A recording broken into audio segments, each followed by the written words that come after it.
night, 1963, Right, the full year screen. John F. Kennedy got Damn. sniped, the March on Damn. Washington with Martin Luther King and Duke Dennis, and the night an absolute demon was born. Judith Myers. We see Michael at home creeping around the side. When most kids was out trick-or-treating, Michael was watching his sister get freaky. Lil bro is clearly sick, and that's when his sister boyfriend tells her to let's go upstairs. And when I tell you Michael just went around the side of the house and walked inside and the nigga was already leaving, bro really got his 2 strokes and dipped. But being a 2-pump chump saved his life. Don't feel bad, lil bro. And that's when Michael walks upstairs. Shit took mad long, not gonna lie. 50 years later and bro still walks the same as he did when he was 6. Now that's consistency. King said could relate because he's consistently dropping ass. He walks in and picks up the mask her boyfriend was wearing earlier and walks over to her. And lil bro starts unloading a clip in her, stabbing her repeatedly, leaving his sister looking like Victor's ass. And then he just walks out the house. I know she's sick right now watching the kill cam like, what did he say fuck me for? his parents pull up and his dad just snatches the mask off his face and he's just standing there unfazed. In mind, body, and spirit, he's a demon now. It can't be a coincidence that Diddy was bored a few years after this. Coincidence? I think not. Niggas out here trading the evil secret formula and his parents just looking at him like, bro, you don't see that Eddie Murphy gap size knife he got? This shit is like every anime protagonist. Straight bad parenting. After Michael greased his sister in the worst way, we fast forward to Smith Groves, Illinois, the night before. Hold on, no, because I gotta talk about this. Why is it that every anime protagonist either has no parents or terrible parents? Or good parents who fucking die?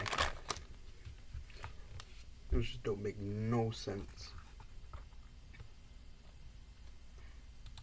Before Halloween, they're driving to Illinois State Hospital to go pick up Michael, and she telling him like, damn, you really don't want him in the outside world? And he looking at her like, of course not.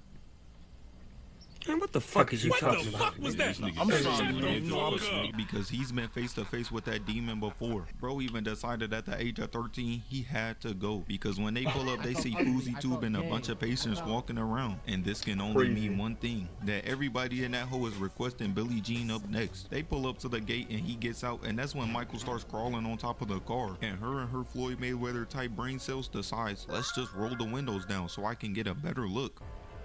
You see that? That's a stupid bitch. That is a And Michael dumbass starts idea. grabbing her, so she puts her foot on the gas trying to get the hell out of there. Meanwhile, bro just standing there on the phone offering up no help. Who the hell could he be possibly talking to right now? They're all dead. And that's when she jumps in the passenger seat. So Michael slaps his hand on the window and she was like, and gets the hell up out of there. So he crawls inside and steals the car. And all I could think when I was younger was, who the hell taught this nigga how to drive? Right. Bro been in Arkham Asylum since he was a child. So to whoever taught him, Lock his ass up.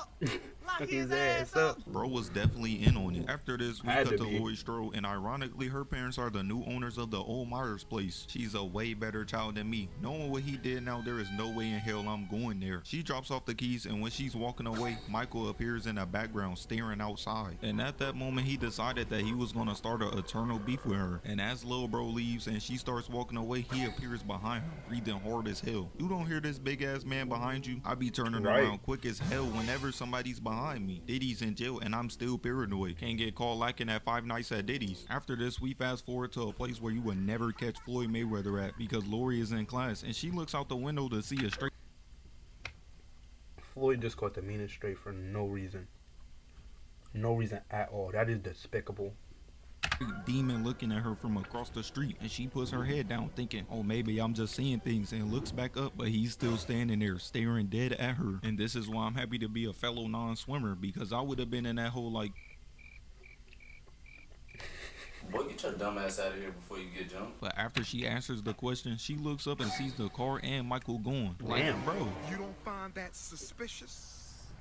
You don't find that suspicious? Meanwhile, little Tommy at school, and they giving him the Disney Channel bully treatment. I never understood bullying. How you mad because I'm ugly? Right. Niggas ain't out here shoving Lizzo in lockers. Oh, wait. And that's when one of the kids bullying Tommy Lizzo's runs into crazy- Michael. crazy. Little bro just dodged death by a literal hair. After this, Michael starts moving like Diddy, following after this pubescent boy, realizing he not even worth it for real. And then he drives off. If Michael knew how spicy he was talking at Halloween Kills, he would have been gone that night. Meanwhile, Dr. Loomis is on the side of the road on the phone when he sees out the corner of his eye an abandoned truck and Michael's hospital gown. And as the camera pans, we can see that Mike done greased the mechanic in 4K. And not only that, bro done took his fit. Michael was the original YN. After I heard he escaped, I would have been out of Haddonfield that second. But it seems like everybody in this town unaware. Dr. Loomis got Forrest Gump tendencies. Bro was trying to keep it on the low. Now look, y'all all about to die. Because we cut to Lori and her friends walking home from school. And while her friend lungs are getting more and more relatable to Akon by the second, Michael comes through in the same car and Lori's like, I know that ain't who I think it is. her friend yells out that speed kills. Bitch must have never heard of Dominic Toretto. And he stops on the brakes. And she was like, damn, bro ain't never heard of a joke. She out here playing with all of their lives. The type of friend you cannot. Mecha Break is now available with Google Play Games on PC. Become the ultimate mech pilot with better controls and a bigger screen. I'll be around for too long. And then he speeds off, again dodging death by a hair. But as they walk around the corner, Michael's standing behind a bush. I'm crying. At this point in the original storyline, they wasn't even supposed to be siblings. Bro just seen her at the house and decided she had to go. He ducks back off and Lori tells her friend to look, and she starts strolling, running over to him to press him, but he's already gone. She clearly doesn't care about her life because pressing Mike is insane. She tells Lori, oh, he wants to take you out, and she comes around to see that nobody's standing there. That's when her friend hit her with that. This nigga's crazy. So after seeing all that, Lori has the bright idea to go home and chill. And when she does, she goes to look out the window to see Michael staring at her. I don't know what would be scarier at night, him or the king of pop. And then he just disappears in broad daylight. She thinks shit's sweet out here. Have some self-awareness. You think I'm gonna come around Black Boy Max without Febreze and a toothbrush? And luckily her friend calls her and tells her she about to pick her up soon. And she does. Meanwhile, Dr. Loomis have bro take him to Judith's grave. And when he gets there, he sees that the entire headstone is gone. This motherfucker done desecrated his poor sister's grave. Bro has no shame. She must have been giving him the big brother treatment as a kid, because what did she do to deserve all of this? And that's why when we cut to Lori and Annie, my son following them, he out here more. I'm not gonna lie. Really, what did she do to him? Cause like I don't understand. Like that shit just. Damn, Michael took the whole headstone. Moving like a college coach, recruiting kids at the ripe age of 10. And that's when they pull up to the scene of a robbery where they took Halloween mask, rope, and a couple of knives. But this genius is like, it's probably just a bunch of kids. Nigga, you stupid. Little did bro know that was gonna be the last time he seen his daughter. Should have been thinking more clearly. Now she did. And then they dip out. Dr. Loomis walks up to the sheriff and tells him he has some important information to tell him. And this part really had me crying, because although Mike is an evil serial killer, a bad driver he is not. Because while Dr. Loomis is displaying his Stevie Wonder type awareness, Michael in the back driving 10 and 2 and looking both ways. A serial killer only obeying the laws of traffic is crazy. But Michael follows them all the way to their babysitter's house. But he doesn't want Lori yet. He's gonna save her for later. Walking up to that house, Annie's babysitting and she's walking right in front of him. Look bro, the cover of Halloween isn't stopping me from seeing this man. They treating this nigga like he Casper the Friendly Ghost. Don't you know that I can see you? Meanwhile, all of this is happening. Loomis is back at the Myers house. Bro is really sitting there thinking he was gonna come back. They just handing out PhDs to anybody. But Mike is a man on a mission, watching Annie get undressed. Bro been locked up since he was 6 years old. He must be trying to see something. And while he's back there creeping, the dog walks up and he does the most diabolical shit ever. Never mind. Because when we cut, we see that this nigga done killed the dog. Did he choke that motherfucker out? Lock his ass up. Yeah, it's raps. Lock bro up and throw away the key. He is truly evil incarnate. Meanwhile, across the street, Tommy looks out the window and sees Michael. I know little bro heart dropped straight Nike when they seen John Morant went live. So he starts pleading to Lori that he's seeing the boogeyman. And I instantly would have put 2 and 2 together. But I can clearly see that when these niggas put 2 and 2 together, they get 5. Because she looks out the window and tells little bro he's just seeing things. We cut back to Annie talking on the phone and Mike is right behind her. And bro was on the phone talking freaky, telling her that he was trying to do what the diddler was doing to those at the parties, and she was down. So she tells the girl she's babysitting that she has a date, but she like, nah, I'm trying to watch the movie. So she tells her that she can make it to where she can watch it and be at little Tommy's house, and she was for it. A grown-ass woman setting up 2 children. She has no shame. They walk across the street to Tommy's house and Michael pops up. Bro was rubbing his hands. He got all of his victims in the same house now, but he decides to buy his time because he trying to send a message. Annie Brockett. And then she leaves to go pick up all, but she isn't getting far. far, because when she walks to the car, she realizes that her car is locked. So she walks back in the house, grabs the key, and turns back around to go outside. But when she gets in the garage, she pulls on the handle and it's open. But she has that Ray Charles type awareness, realizing late that the door was unlocked and it's hot as hell in there. And that's when Michael pops out the back, trying to choke her to death with one hand. Who bro think he is, the first super soldier? But she in there putting up a fight, kicking and screaming, but he in the back like, You asked for it, bitch. whipping out the Yo, that's secondary crazy. straight OJ, and he cuts Oh. her throat, doing to her what happens when you get a French Montana feature, killing her instantly, making her fall in the most Looney Tune way possible. Crazy. We cut back over to Lori, Tommy, and Lindsay, and Tommy There's tries so many scaring sprays in Lindsay, this. but when he turns around, he see Michael carrying Annie's dead body, and Lil Bro starts screaming that the boogeyman's outside, but Lori hit him with that. How many genders do you think there should be, like realistically, ballpark estimation? You said ballpark? Yeah. I mean, you play baseball at a ballpark.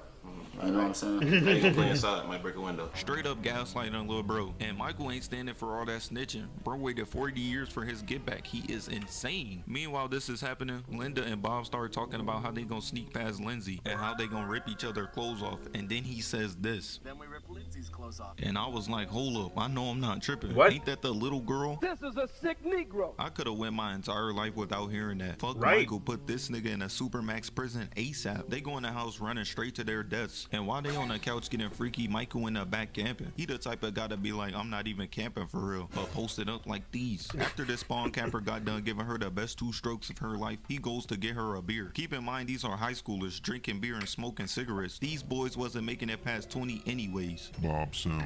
While she's upstairs chilling, R. Kelly Jr. is in hell because he gets the beer out the fridge and sees the Good. door opening. And right there, I would have been going. That's them palm color activities. Look at white people, I don't act like that.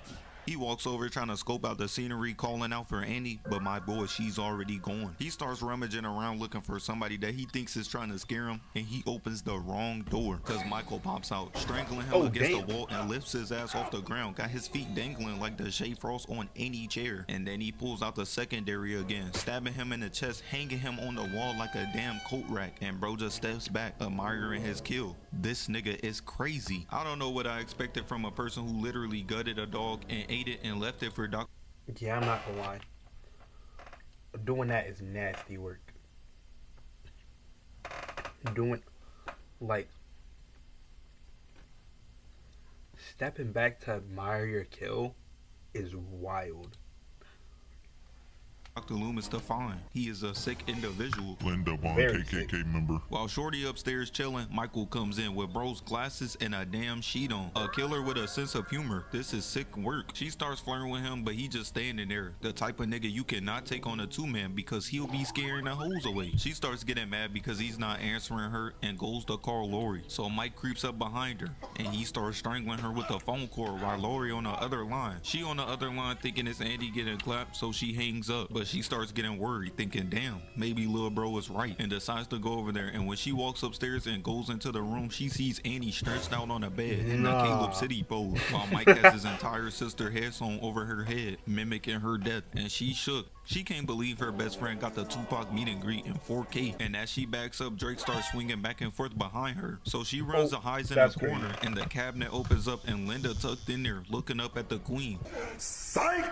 She down there asking King Von to tell her one of his infamous stories. And Lori decides, hey, this is the perfect corner to cry in. Meanwhile, Michael is waiting in that corner, rubbing his hands. He out here putting bush campers to shame. And while she's walking away, he stabs her in the shoulder. That plot armor putting in overtime. You can't convince me that this was an actual attempt at killing her. And then she falls down the stairs. And because she has D-Rose type knees, she can't walk correctly anymore. And Michael starts walking her down. But she can't get away because bro done blocked off every single exit in the house. If I was Lori, I'd be like, you can have it. I don't even want to live that bad for real. And she must have been listening because she waits for Michael to get all the way in front of her for her to break the glass and get the hell out of there. The way she was moving in this movie, you couldn't convince me this was the same person going head to head with Mike. She runs all the way to her neighbor's house screaming at them to help her. So they turn on the lights and look outside, and they started treating her like D1 athletes be treating black women. No, I don't really feel like watching. and turning them shits right off. Can't even That's blame them. Oh crazy. God, I'm doing the same thing. Best you can do in the Halloween universe is to avoid Laurie Strode like the plague. She runs all the way back to the house and Michael just now walking towards her. Me personally, the only way Michael Myers is killing me is if I magically become Rohan Murphy. She don't want it as bad as me. As Michael is walking across the street, shit took hella long. She yells to Tommy to open the door before he comes, and just in the nick of time, he opens the door. Lil bro is really trolling, rubbing his eyes like he was asleep.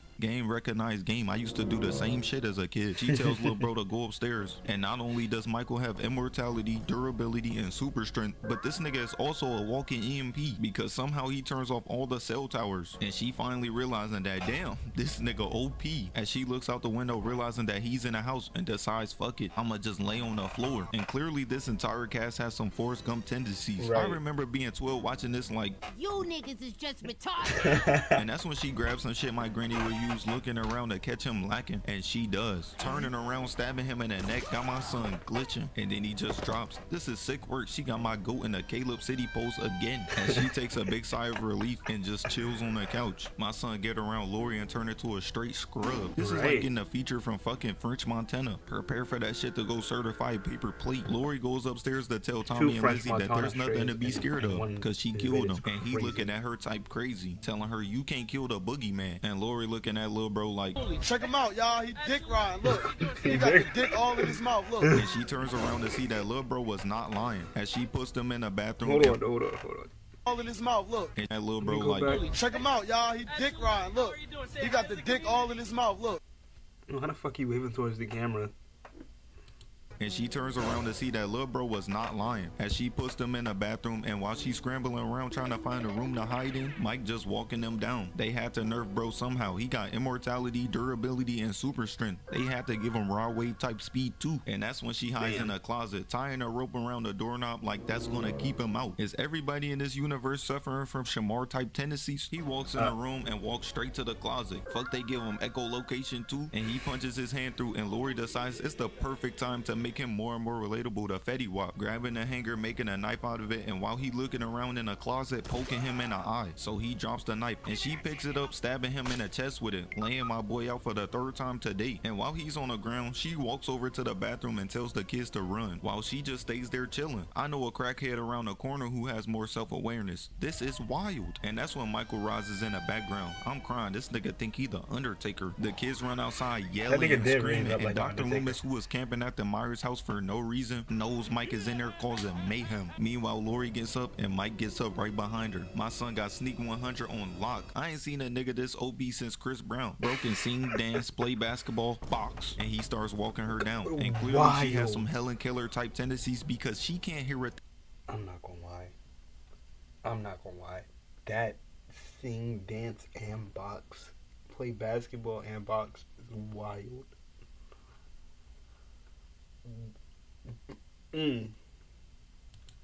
Thing behind her, allowing Mike to grab her and strangle her. So she grabs his shiesty, taking it off. And I thought Mike was chopped, but look at bro. Nigga decided being a serial killer was the best life for him. Put down a mask, go pick up some poses or something. He puts the mask back on and Dr. Loomis blicks him and runs over to him. But bro is just standing there. This is a scary sight. Somebody help him, please. And that's when Dr. Loomis dumps 5 shots into Michael, making him hit this Looney Tune ass fall onto the ground as it appears he's dead. But that's too easy because after Dr. Loomis checks on Lori, he goes back outside to see that this nigga Michael is gone.